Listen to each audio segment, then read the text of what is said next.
Tenía apenas 10 años cuando empecé a falsificar la firma de mi papá para que no nos cortaran la luz, después de que mi mamá murió y él se refugió en el alcohol. Al final, la maestra terminó llamando al DIF cuando me cachó robando comida, pero mi tía Kim solo me llevó a su casa para quedarse con el dinero del seguro de vida de mi mamá. Cuando me enteré de que estaba viendo cómo venderme a una agencia clandestina de adopciones, tuve que decidir si protegía a mi papá alcohólico o me salvaba yo sola. La primera vez que falsifiqué la firma de mi papá, me temblaban tanto las manos que tuve que practicar en 20 hojas. Llevábamos 3 meses sin mi mamá y ya casi nos cortaban la luz. Tenía 10 años. Encontré a mi papá desmayado en el sillón, rodeado de botellas vacías que parecían formar una muralla a su alrededor. Su gafete del trabajo estaba en la mesa, junto a una hoja rosa donde lo amenazaban por tantas faltas. Marqué a su jefe. Bueno, señor Davidson, habla Lily, de la oficina del Dr. Peterson. Le llamo por Michael Pili. Sí, ha estado con el doctor porque tiene problemas fuertes por el duelo. El doctor sugiere que le den una licencia más larga. Mi voz sonaba seria y como de adulto. Aprendí a hacerlo viendo a mi mamá lidiar con las cosas del trabajo de mi papá cuando estaba en servicio. El señor Davidson se creyó todo sin dudar. Después de esa primera vez, hasta los cheques falsos salían más fácil. Los cajeros en el banco me sonreían, creyendo que yo era una niña responsable que ayudaba a su papá. Aprendí en qué supermercados era más fácil robar porque la seguridad estaba más relajada y en cuáles pasillos no había cámaras. Me volví experta en la caja de autocobro.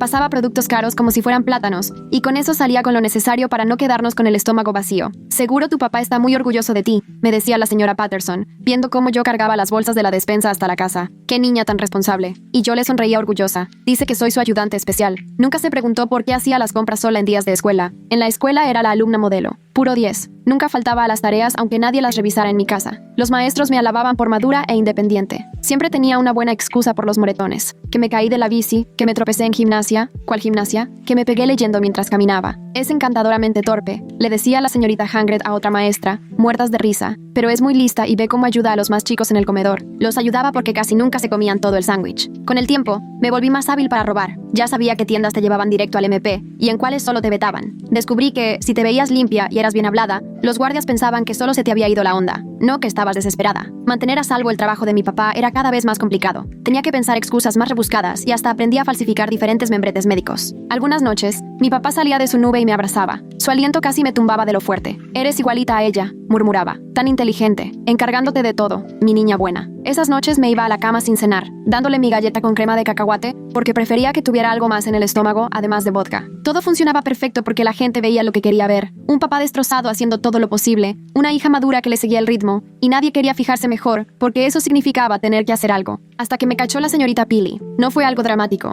Nomás me pidió que me quedara después de clase y cerró la puerta. Luego me hizo algo que nadie había hecho en meses. Preguntas de verdad. ¿Cuál es tu comida favorita, Lily? Pasta con mantequilla, contesté rápido. Luego ella seguía ahí, viéndome con esos ojos tranquilos. Así que susurré, y sí tenemos mantequilla. ¿Qué cosas divertidas haces con tu papá? Quise inventar algo, pero no me salió nada. A veces cuando está dormido, me siento junto a él y le cuento cómo me fue en la escuela, para que no esté solo. ¿A qué hora te acuestas normalmente? Cuando él deja de tomar. No dejé de sonreír porque ya sabía que si sonríes, los adultos dejan de preguntar. Pero ella no dejaba de mirarme. Cuando por fin la vi directo, sentí algo en el pecho. Tenía los ojos llenos de lágrimas. Espérame aquí, amor, me dijo y me entregó su teléfono. Puedes jugar mientras vengo, ¿va? 2 horas después, escuché que tocaban fuerte la puerta. Regresó con 2 policías y una mujer de traje gris, que dijo venir de servicios familiares. Todos traían esa cara de querer sonreír, pero medio torcida, como que ni ganas de fingir. Vamos a tu casa, dijo la mujer. Necesitamos ver cómo está tu papá. Me puse fría. No, está dormido. Necesita descansar por sus medicinas para el dolor del alma. Igual me llevaron al carro. Intenté correr, pero la oficial Kim me detuvo suavecito. Tranquila, me dijo. Venimos a ayudar. No entienden, les grité. Tengo que llamar mañana al trabajo de mi papá. Tengo que depositar el cheque. No hay nada de comida y él no sabe dónde guardo el dinero y... Shh, dijo la otra mujer. Eso no te toca a ti, reina. Cuando llegamos y papá no respondía, los policías dijeron que tenían que revisar. Les supliqué que no entraran. Les prometí que yo lo iba a arreglar, que ahora sí iba a meter bien las firmas y que ya no nos iba a faltar nada. Lo juré llorando. La mujer solo me miró, deshecha, y les hizo una seña a los policías. Al abrir la puerta del cuarto de mi papá, lo primero fue el olor, una mezcla de alcohol, ropa sucia y algo más. Algo que hizo que los polis me empujaran rápido para atrás. Llama a urgencias, dijo uno de inmediato. Ya, no dejé de luchar para entrar. Papá, despierta, perdóname, voy a traer más comida. Todo lo voy a arreglar. Pero mientras pasaban los paramédicos y escuchaba palabras como sin respuesta y posible intoxicación por alcohol, entendí que todo mi sistema perfecto nunca lo protegió. Solo lo mantuvo escondido mientras se apagaba poquito a poco. La trabajadora social me abrazó mientras yo gritaba y, por primera vez, mi voz de niña responsable se rompió y la verdadera salió, chiquita y llena de miedo, la que llevaba apretada por meses. Me necesita, decía una y otra vez. ¿Quién lo va a cuidar? Los doctores, me prometió. Y ahora alguien va a cuidar de ti también. Cuando sacaron a mi papá en camilla, la cara ya toda gris con la mascarilla de oxígeno, por primera vez vi la casa como era. Botellas tiradas por todos lados, cheques falsos y prácticas de firmas regadas en la mesa, comida robada en la alacena, pruebas de que una niña de 10 años intentó cargar con un mundo entero. ¿Se va a morir? Le pregunté a nadie, mirando a los paramédicos trabajar sobre mi papá hasta que cerraron las puertas de la ambulancia. La señora de lo social seguía abrazándome, pero yo ya ni sentía nada. Todo el cuerpo lo tenía entumecido, así como cuando te da mala circulación y se te duerme la pierna, solo que ahora era todo el cuerpo. La mujer del traje gris volvió a aparecer. Señora Chen, se presentó. Servicios de protección a la infancia. Me llevó a su carro mientras los policías revisaban la casa. Me pegué a la ventana, viendo cómo nuestra casa se hacía cada vez más chiquita. Seguro lo iban a encontrar todo, todas mis mentiras ahí, puestas como si fueran pruebas. Ya en el hospital, la señora Chen me llevó por unos pasillos tan brillantes que hasta olían a cloro y tristeza. Nos sentamos en la sala de espera, en unas sillas de plástico bien incómodas. Me compró un jugo en la máquina, pero me temblaban las manos tanto que ni pude abrirlo. Un doctor salió después de quién sabe cuánto tiempo. Se puso de cuclillas para estar a mi altura, y eso solo podía significar malas noticias. Los adultos nada más hacen eso cuando te van a soltar una noticia fea. Tu papá está muy enfermo, dijo bajito, pero lo estamos atendiendo.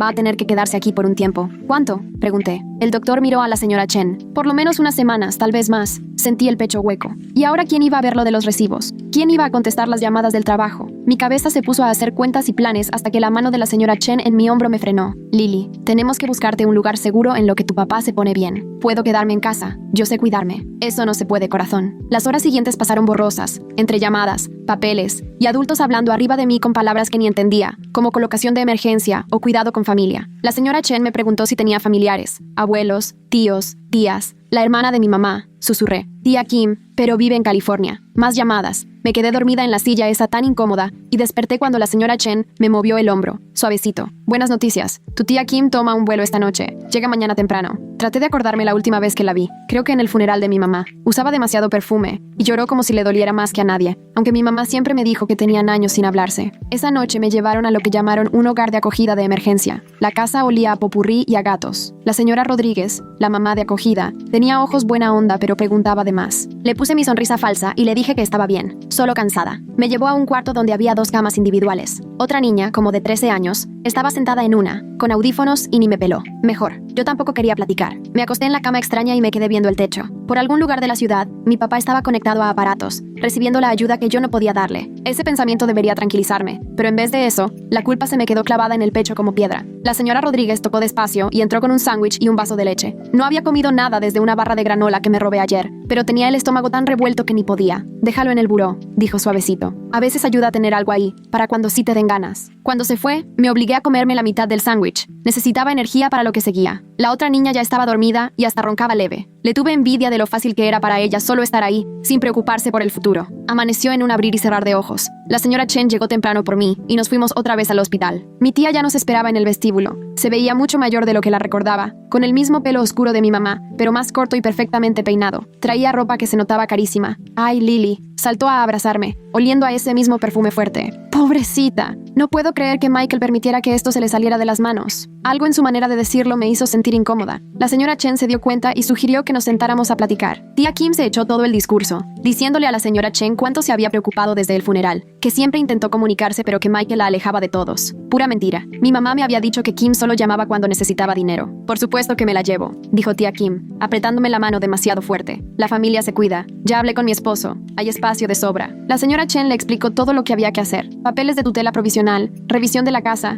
checar antecedentes. Tía Kim decía que sí, y sonreía como si fuera la tía perfecta, pero de rato la caché chequeando el celular a escondidas y poniéndose seria por lo que fuera que leyó ahí. Antes de irnos, me dejaron pasar a ver a mi papá un ratito. Estaba despierto pero superado, con sueros y monitores por todos lados, y la piel tan amarilla que me dio miedo. Hola, hija, susurró. Yo quería pedirle perdón, prometerle que me iba a portar mejor, rogarle que se recuperara para volver a casa, pero solo le agarré la mano. Esto es mi culpa, dijo con lágrimas en la cara. Perdóname, Lily. No debiste pasar por esto. Está bien, papá. Tía Kim va a cuidarme un rato. Asentí, porque si hablaba igual me ponía a llorar. Pórtate bien con ella, ¿sí? Y échale ganas a la escuela. Tu mamá estaría bien orgullosa de lo lista que eres. Tía Kim asomó la cabeza por la puerta. Vámonos, mi niña. Deja que tu papá descanse. Papá me apretó la mano una vez más antes de soltarme. Mientras tía Kim me llevaba, lo oí murmurar, igual que su madre, demasiado lista para su propio bien. Regresar por mis cosas fue como estar en una película. La casa se veía diferente de día, más pequeña y como olvidada. Había cinta de policía en la puerta, pero la señora Chen tenía llave. Tía Kim prefirió quedarse en el coche porque el olor a cigarro, según ella, la mareaba. Pero mi papá no fumaba. Empaqué rápido, agarrando ropa y mis libros de la escuela. En mi closet tenía escondido un sobre con mi dinero de emergencia. $43. ¿Qué cosa? Tía Kim, oliendo igual que en el funeral, toda elegante, y yo contando mis $43 como si fuera mi ahorro de toda la vida, mientras ella esperaba afuera porque dizque olía a cigarro en una casa donde nadie fumaba. Me guardé el dinero en la mochila cuando la señora Chen no me veía. ¿Esto era de tu mamá?, preguntó la señora Chen, levantando un álbum de fotos que estaba escondido bajo el colchón. Asentí, recogiéndolo con cuidado. Tenía fotos de cuando todo era diferente, cuando mi mamá estaba sana y mi papá sonreía de verdad. En ninguna salía Kim. Ya de regreso en el carro,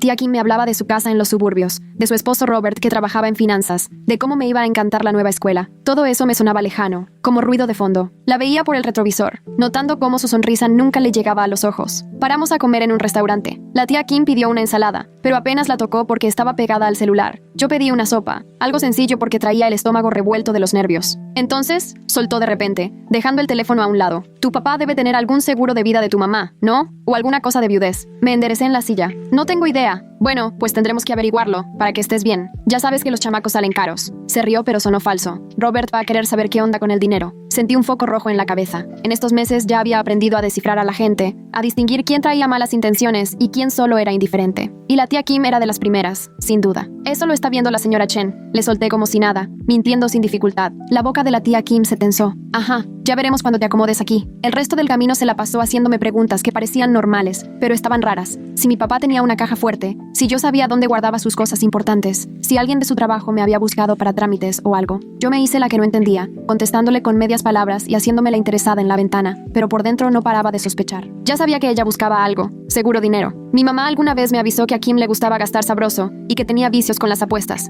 La casa era justo como me la imaginé, grande, impecable, pero helada, todo en tonos blancos o beige, como de revista, cero calidez. Robert todavía no llegaba, me explicó la tía Kim mientras me subía a un cuarto de invitados. Aquí vas a dormir, dijo. El baño está justo enfrente. No toques nada del botiquín. El cuarto estaba bien, con cama normal y sábanas limpias, pero se sentía como un hotel. Nada que ver con casa de familia. Dejé mi mochila y de una vez andaba buscando dónde guardar mi dinero. Pon tus cosas y acomódate, dijo la tía Kim. Mañana hay que salir a comprarte ropa más decente. Miró mis jeans feos con cara de fuchi antes de dejarme sola. Me senté en la cama, abrumada con tanto silencio. Aquí no se oían botellas, ni peleas, ni nada. Solo silencio. Debería sentirse tranquilo, pero me sacaba de onda. Me vibró el celular. Era la señora Chen, solo para ver cómo iba. Le respondí que bien, sabiendo que tiene 1000 chavitos más rondando. Y luego hice lo de siempre. Empecé a armar un plan. La tía Kim quería mi dinero, eso era claro. Me aceptó pensando que podía sacar algo del seguro o de los beneficios. Tenía que averiguar bien qué buscaba y no dejarme. Como en el súper con los cheques chuecos, aprendería cómo funciona esto y lo usaría a mi favor. Porque algo sí tenía claro, la tía Kim sería familia, pero no era gente de confiar. Y a estas alturas ya tenía claro que la única persona en la que puedo confiar de verdad soy yo.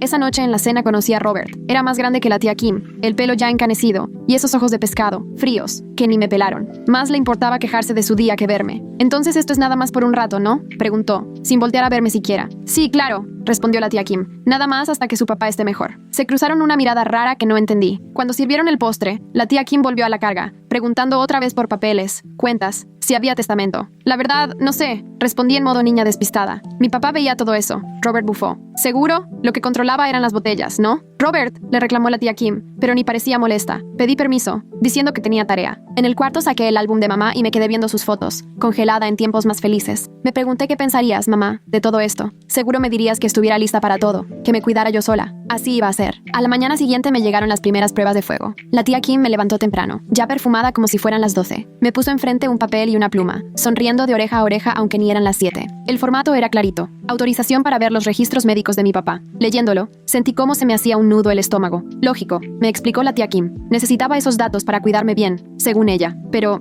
al verla tamborilear los dedos igualito que mi mamá cuando mentía, supe que algo raro quería. Tomé la pluma y firmé a propósito donde no era, para que el papel quedara inválido. Hizo una mueca pero siguió sonriendo, diciendo que luego lo intentábamos otra vez. En el desayuno, Robert ni caso me hizo, todo el tiempo en la tablet, comiendo pan tostado y gruñendo de vez en cuando. La tía Kim me sirvió cereal en un tazón, que seguro costaba más que toda la vajilla de mi casa. Justo cuando acabé, sonó el timbre. Era la señora Chen, con su portafolio y esa sonrisa amable. Venía a checar la casa. Paso obligado para lo de la guarda y custodia. La tía Kim se transformó de inmediato en la anfitriona de revista, enseñándole todo, presumiendo el baño solo para mí, el escritorio para mi tarea, el jardín. Yo iba atrás pegada, viendo cómo la señora Chen anotaba cosas. Preguntó de mi inscripción a la escuela y la tía Kim ya tenía lista la carpeta de papeles. Todo de cuento. La señora Chen pidió hablar conmigo a solas. Vi la cara de incomodidad de la tía Kim, pero aceptó y se fue a la cocina a preparar café. Ya solas, ganas no me faltaban de soltarle la verdad. Lo de los papeles médicos, las preguntas sobre dinero, la forma en que Robert ni me disimulaba la molestia. Pero entendí que los adultos piden pruebas, no solo lo que uno siente. Así que respondí lo que tenía que decir para dejar las aguas tranquilas mientras planeaba lo que seguía. Pareció conforme, aunque me observó como si buscara algo más. Cuando se fue, la tía Kim dejó ver que ya estaba harta. Bufó con Robert sobre los del DIF, que eran bien metiches y ni agradecían la ayuda. Robert apenas despegó los ojos de la pantalla. Más tarde, la tía Kim cumplió lo de las compras, pero nada de centro comercial. Nos fuimos a la tienda de segunda, me consiguió 3 mudas grandotas, para cuando crezcas, y aún así gastó menos que en el almuerzo anterior. De regreso, volvió a sacarme el tema. Ahora el jefe de mi papá, si sabía yo si tenía pensión, o algún pago por la muerte de mi mamá. Según ella, era porque le preocupaba mi futuro. Fingí quedarme dormida en el coche, dejando recargar la cabeza en la ventana para espiarla en el espejo. La frustración se le notaba ya, boca apretada, ceño fruncido. Al llegar, la alcancé a oír hablando por teléfono en la cocina. La escuché hablar por teléfono sobre poderes legales y cuáles eran realmente sus facultades como tutora temporal. Pero fuera quien fuera con quien hablaba, seguro le soltaron una mala noticia porque azotó la puerta del gabinete tan fuerte que hasta los platos retumbaron. Esa noche, mientras la tía Kim y Robert veían la tele, yo aproveché para revisar la casa con calma. En la oficina hallé unas facturas vencidas escondidas en un cajón, estados de cuenta de tarjetas que debían un dineral y hasta un aviso del trabajo de Robert sobre su retiro obligatorio. Ahí me cayó el 20. Necesitaban dinero y pensaban que yo era la solución. Sin que me vieran, me volví a meter en mi cuarto y escondí los $43 que tenía en un calcetín bajo el colchón. No era mucho, pero era mío. 3 días después empezó la escuela. La tía Kim me llevó en el coche,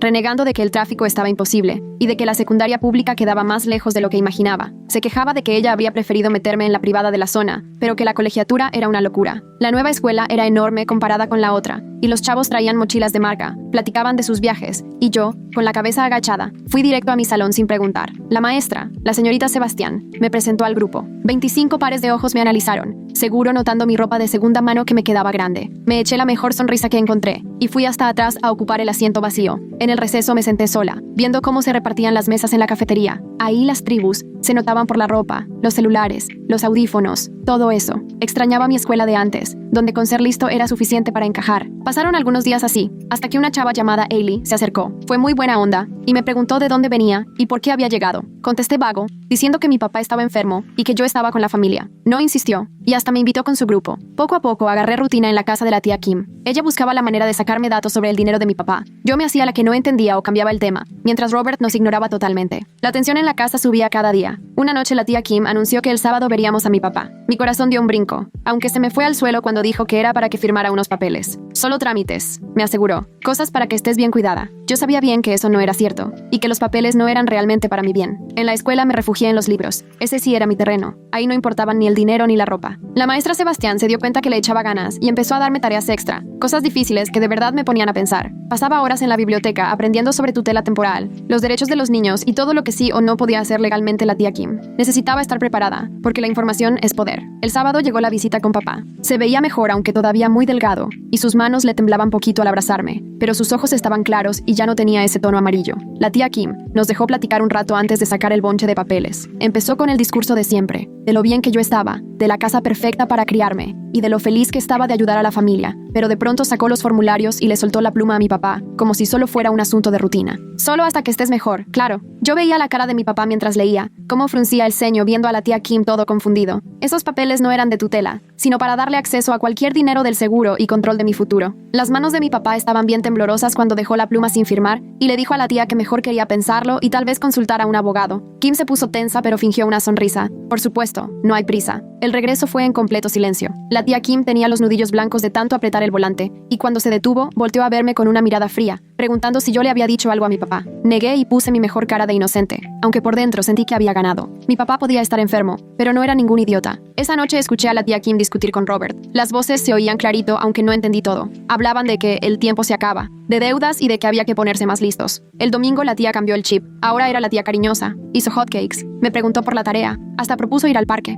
Yo la seguí con con cuidado, sabiendo que ese cambio no era genuino. En los columpios, casi me engaña con su tono como de mamá, pero pronto empezó a quejarse de lo difícil y caro que era criar una niña, diciendo que solo hacía lo que podía con lo poco que tenía. Ya era manipulación, aunque más disimulada. El lunes en la escuela, la maestra Sebastián me pidió que me quedara al final. Me vio cansada y preguntó, ¿todo bien en casa? Muerta de ganas de soltar todo, nomás le dije que me estaba adaptando. Me dio una tarjeta con su número, por si algún día necesitas hablar. Esa tarde, llegando a la casa, alcancé a oír a la tía Kim otra vez al teléfono, ahora con un abogado, hablando sobre la diferencia entre custodia de emergencia y tutela temporal, de apurar los trámites y de la capacidad mental de mi papá. Sentí un escalofrío porque todo sonaba a que quería quedarse conmigo para siempre. Me fui de puntitas y saqué el celular de prepago que la señora Chen me había dado en caso de emergencia. Ahí tenía su número, pero dudé mucho en marcarle. ¿Y si solo salía peor? ¿Y si me mandaban a un lugar aún peor? Pero luego pensé en mi papá, mejorando lento pero seguro, mientras la tía Kim ya planeaba quitarle todo, y en mi mamá que me había advertido de Kim. Así que no llamé, al menos no todavía, pero sí empecé a juntar pruebas. Anotaba todas las veces que hablaban de dinero, los documentos que ponía frente a mi papá, las cuentas que encontraba y su desesperación. Tomé fotos con el cel y lo escondí bien en la mochila. El martes, todavía sin reponerme, un hombre de traje tocó la puerta diciendo que era del DIF y venía a hacer una visita de seguimiento, pero desde la primera palabra sentí que algo no cuadraba. Las credenciales de ese señor no eran como las de la señora Chen y, la verdad,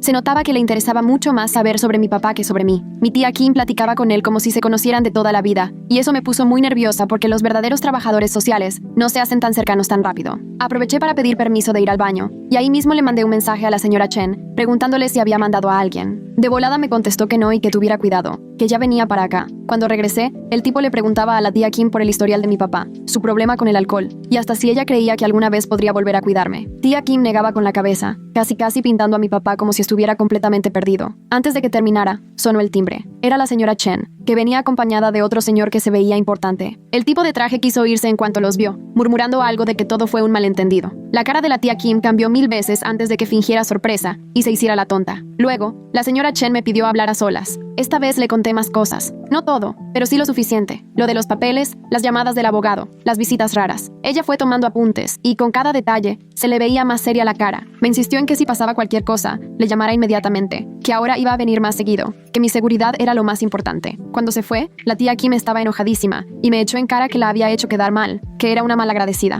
Robert quiso que me calmara, pero de la forma en que me miró, con esos ojos fríos, supe que ya me veían más como estorbo que como familia. Los días siguientes fueron tensos. Tía Kim a duras penas me dirigía la palabra, y Robert actuaba como si yo no existiera. Me la pasé casi todo el tiempo encerrada haciendo tareas y pensando en qué hacer. En la escuela le conté a la maestra Sebastián, no todo, pero sí lo suficiente para que viera que la cosa estaba difícil. Me prometió que podía buscarla cuando quisiera, y hasta me dio un diario para escribir. A veces ayuda a sacar lo que traes en la cabeza, me dijo. El viernes tocaba ir otra vez a ver a mi papá. Ahora tía Kim dijo que no podía porque tenía una cita muy importante, y que Robert me llevaría. Él manejó callado con música clásica de fondo. Ya en el hospital, Robert se quedó esperando mientras yo subía sola al cuarto de mi papá. Esta vez ya lo vi mucho mejor, hasta sentado, y con más color en la cara. Platicamos de su tratamiento, de sus terapias y de que estaba decidido a mejorar por mí. Entonces me dijo algo que me dejó un nudo en el estómago. Tía Kim había estado llamando al hospital para saber cómo iba, y hasta intentó que la pusieran de contacto de emergencia, que dizque por mi bien. Por suerte, el hospital es muy estricto. Sin papeles, no puede ver nada ni decidir sobre su cuidado. No es mucha protección, pero algo es algo.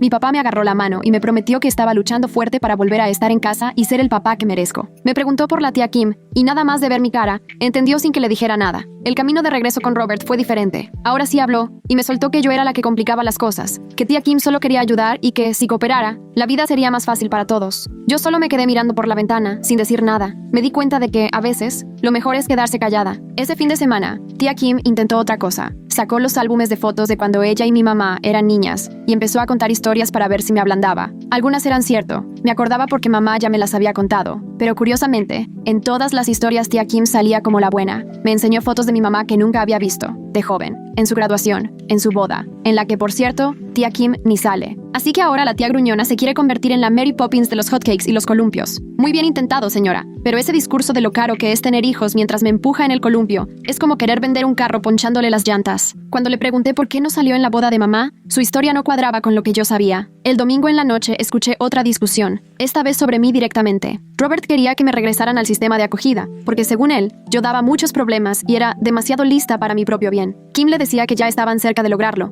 que papá iba a ceder y que de algún lado tenía que salir dinero. Esa noche me quedé acostada mirando el techo, sintiendo que 3 semanas con tía Kim eran como 3 meses. Cada día era un pleito y cada plática era pisar un campo minado. El lunes, en la escuela, sentí que algo estaba raro. Ailey y sus amigas no dejaban de traer el chisme. Durante la comida supe por qué. Alguien me vio con la tía Kim en la tienda de segunda. Oyó cómo se quejaba del gasto que era cuidar a la hija de su hermana. Y para cuando acabó el día todo mundo sabía y la historia ya ni se parecía a la original. Ahora yo era la pariente pobre, la causa de caridad. Pude haber dicho la verdad, que tía Kim sí tenía dinero pero solo no quería gastarlo en mí. Pero aprendí que a veces explicar solo empeora las cosas. La maestra Sebastián se dio cuenta de que andaba aislada y me invitó a comer en su salón, junto con otros que necesitaban un rato de paz para leer. Me volví de sus consentidas, agradecida por el respiro. Al día siguiente, tía Kim buscó otra estrategia y trajo a una terapeuta por mi bienestar, pero le alcancé a oír el nombre y la investigué. Era experta justamente en decir si los papás pueden o no cuidar de sus hijos, en dar declaraciones en casos de custodia, en todo eso de tutelas permanentes. Con tía Kim, todo era mover piezas. Acepté ir, porque decir que no solo me hubiera puesto peor,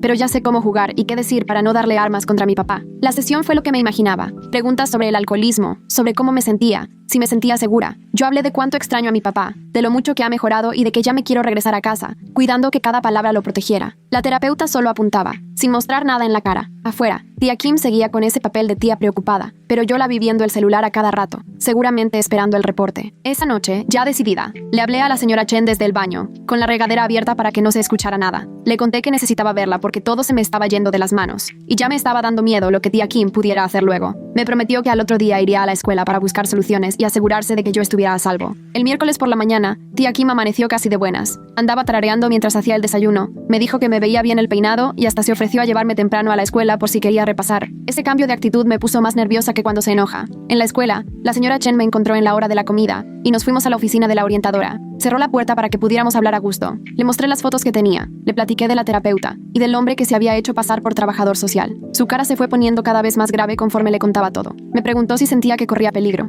Me detuve a pensarlo. Tía Kim nunca me ha golpeado, pero el estrés mental era matador. La señora Chen me explicó las opciones. Podían sacarme de emergencia, pero eso implicaba irme a otra casa temporal. O podíamos juntar pruebas y armar un caso para que mi papá se recuperara y pudiera volver a cuidarme. Preferí lo segundo. Sentía que podía aguantar otro poco con tía Kim si eso significaba que al final regresaría con mi papá. La señora Chen me dio una libreta para anotar todo. Fechas, horas, todo lo importante. También me dio un celular de emergencia nuevo, uno que tía Kim no conocía, con el contacto directo de ella y una línea de apoyo ya guardados. Cuando salí de la escuela, tía Kim me recogió y me soltó la noticia. Mañana vamos a ver a una abogada, solo para asegurarnos que esté todo bien, me dijo. Es para protegerte a ti, pero yo ya sabía lo que traía entre manos. Era su movimiento más fuerte. Esa noche casi ni dormí. Me la pasé pensando en posibles escenarios, ensayando respuestas, tratando de adelantarme a lo que pudiera pasar. Ya tenía la libreta que me dio la señora Chen medio llena de cosas y pruebas. El jueves llegó rapidísimo. Tía Kim me hizo ponerme la mejor ropa de segunda que tenía y me recordó que tenía que portarme bien con el abogado, contestar con sinceridad y acordarme de que todo era por mi bien. La oficina estaba en un edificio todo antiguo. El elevador rechinaba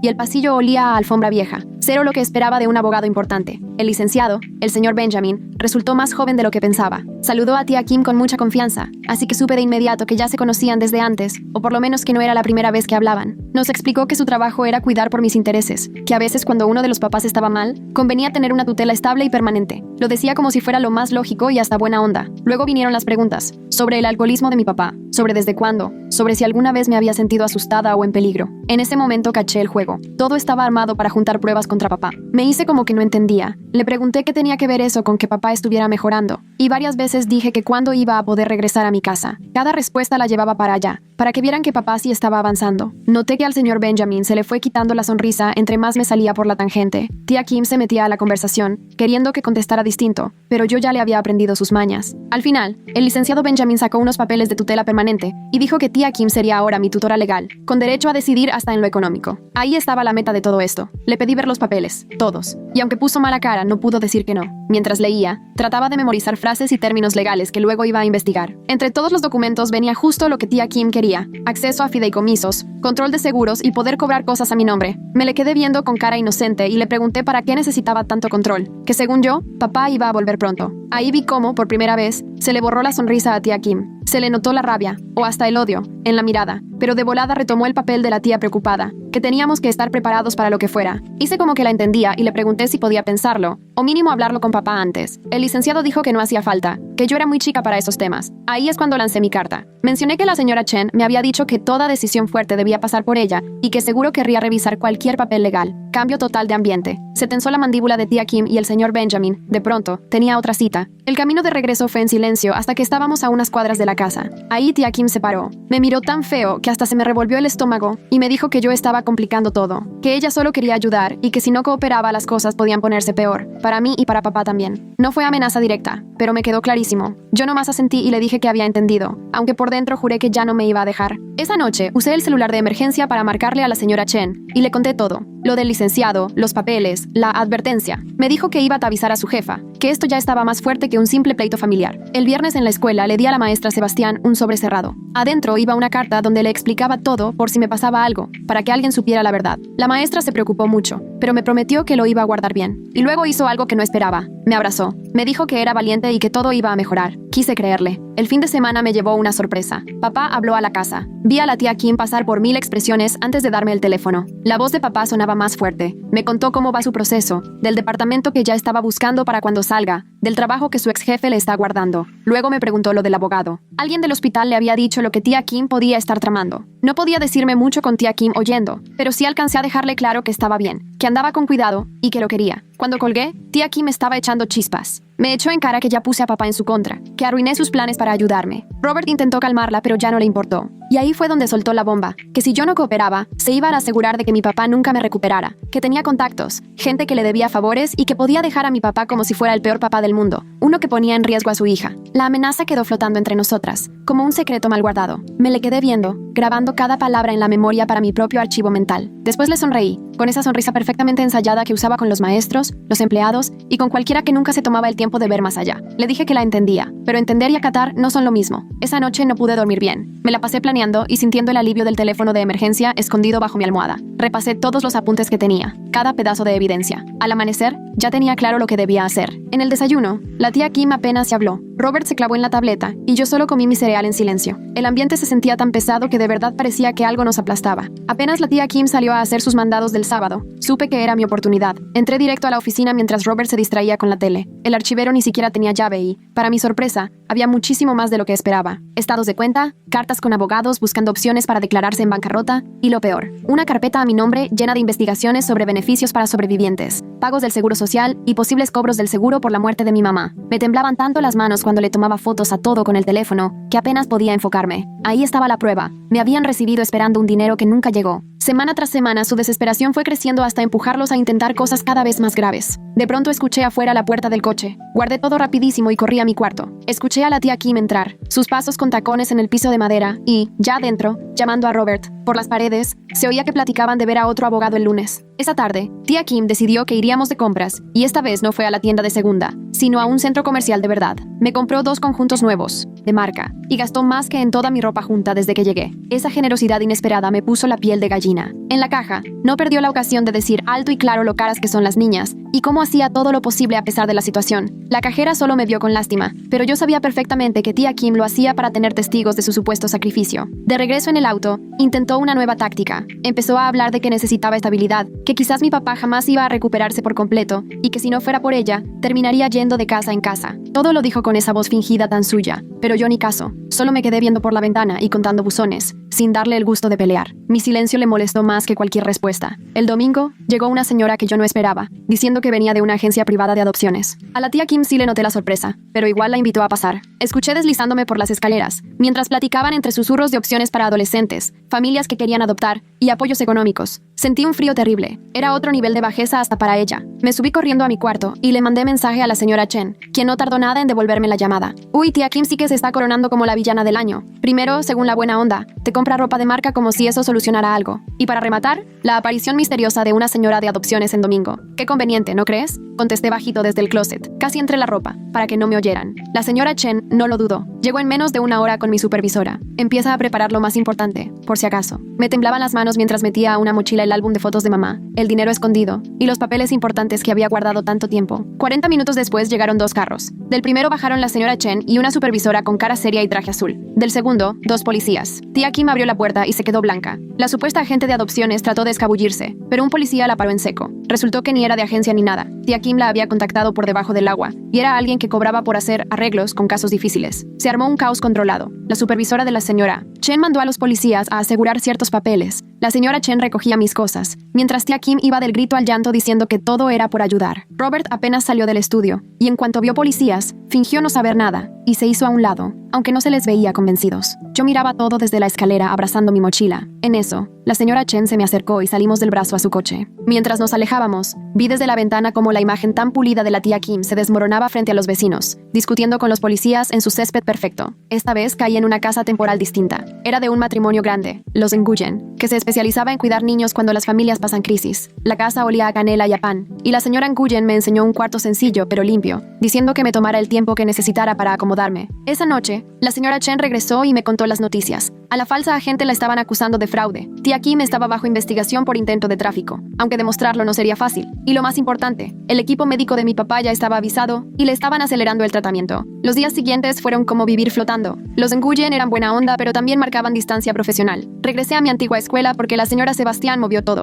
Mis excompañeros solo me miraban con curiosidad, pero nadie preguntó nada. Durante esas semanas tuve varias llamadas supervisadas con papá. Cada vez su voz sonaba más fuerte y me platicaba de cómo iba mejorando, que ya tenía un departamento y hasta un trabajo esperándolo. Los trabajadores sociales estaban sorprendidos por su dedicación. Así pasaron 2 semanas, hasta la junta. La señora Chen la llamó junta de caso. Me senté a la mesa con un montón de adultos, trabajadores sociales, el equipo médico de papá, una defensora infantil y hasta la señora Sebastián a mi lado. Papá apareció en videollamada desde su centro de rehabilitación, más repuesto de lo que lo había visto en meses. Analizaron opciones para mi futuro, seguir en casa temporal o regresar con familia, el avance de papá, lo que faltaba para que se recuperara, mis necesidades de escuela y de apoyo emocional. Escuché, sabiendo que todo dependía de lo que ellos resolvieran, hasta que la defensora infantil hizo la pregunta: ¿y tú? ¿Qué quieres? Por un largo momento, nadie dijo nada. Tomé aire y traté de explicarme bien, diciéndoles que sí quería regresar a casa, pero solo cuando mi papá estuviera listo de verdad. Les dije que necesitaba estabilidad, pero que también me hacía falta estar con él. Sabía que recuperarse no era rápido, pero yo creía en las segundas oportunidades. El comité se puso a platicarlo y al final armaron un plan para que todo fuera poco a poco. Primero, papá terminaría su tratamiento. Luego, empezaríamos con visitas supervisadas. Después vendrían las estancias de una noche, y si todo marchaba bien, ya podía regresar a vivir con él. Mientras tanto, los Nguyen se ofrecieron a cuidarme para darme la tranquilidad que necesitaba. Recuerdo que durante la videollamada papá no pudo evitar llorar, pero ahora eran lágrimas de alegría. Me prometió con toda la sinceridad del mundo que iba a hacer todo lo necesario.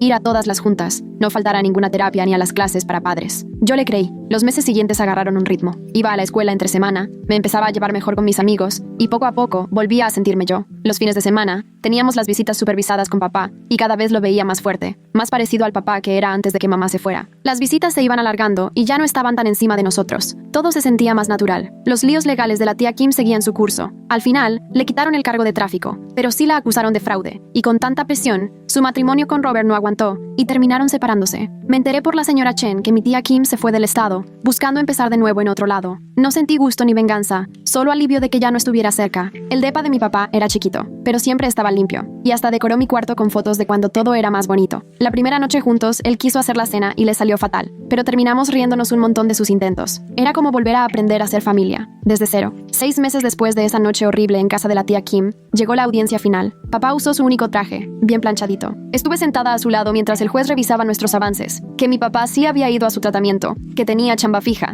que le estaba echando ganas para que estuviéramos bien. Al final la decisión fue justa, pero con esperanza. Nos daban la custodia de regreso, aunque todavía con revisiones, terapia obligatoria para los dos, y a papá le seguirían haciendo pruebas, pero ya no se sentía como si nos estuvieran castigando, sino más bien como una red de apoyo. Salimos del juzgado de la mano, sin echar las campanas al vuelo y sin finales mágicos, solo él y yo listos para lo que viniera, creyendo que ahora sí teníamos chance de salir adelante. Papá traía la mano un poco temblorosa, pero me apretaba con fuerza. Esa noche, el depa se sentía realmente nuestro. Me arropó por primera vez en más de un año, y aunque ya estaba grande para esas cosas, los dos fingimos que no pasaba nada. Esa noche no prometimos nada ni hablamos del futuro. Solo estuvimos ahí, agradecidos por la oportunidad. Todavía guardo el teléfono de emergencia que me dio la señora Chen. Lo tengo escondido en el buró, nomás para acordarme de lo rápido que cambian las cosas y lo importante que es pedir ayuda. Papá puso su calendario de reuniones en el refri, y cada día de sobriedad lo marcaba con orgullo. orgullo, pero sin mucho ruido. Yo seguía estudiando. La señora Sebastián siempre estaba al pendiente, pero sin meterse demasiado en mi vida. Me uní al equipo académico y encontré amigos que me aceptaban por cómo era, no por mi ropa. Todo empezó a tomar un ritmo raro pero bonito. Papá y yo fuimos aprendiendo a adaptarnos. Él iba a las juntas de la escuela bien puesto, y yo ya no sentía la necesidad de esconder dinero o guardar comidas, confiando en que el refri estaría lleno y la luz pagada. Íbamos a terapia, juntos y por separado, entendiendo el dolor que arrastrábamos. Poco a poco, el sistema que nos tenía vigilados fue soltando la rienda. Los del trabajo social ya casi no venían, y los teléfonos de emergencia solo estaban guardados, porque ahora ya no los usaba.